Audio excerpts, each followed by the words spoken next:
আদিবাসী ধাত্রীদের সম্মান, জীবন রক্ষা ও সুস্বাস্থ্য নিশ্চিতকরণ এই প্রতিপাদ্যকে সামনে রেখে রাজশাহীতে নানা আয়োজনে আন্তর্জাতিক আদিবাসী দিবস পালিত হয়েছে। দিবসটি উপলক্ষে আজ রোববার ৯ আগস্ট সকালে নগরীর আলুপট্টি মোড় থেকে শোভাযাত্রা বের করা হয়। পরে সাহেববাজার 0 পয়েন্ট এলাকার একটি কনভেনশন সেন্টারে আলোচনা সভা অনুষ্ঠিত হয়।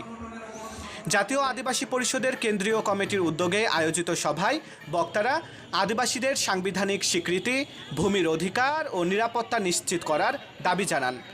একই সঙ্গে মাতৃভাষায় প্রাথমিক শিক্ষা চালু, সরকারি চাকরিতে ৫% কোটা, জাতীয় সংসদে সংরক্ষিত আসন, পৃথক ভূমি কমিশন এবং সমতলের আদিবাসীদের জন্য পৃথক মন্ত্রণালয় গঠনের দাবি তুলে ধরেন তারা।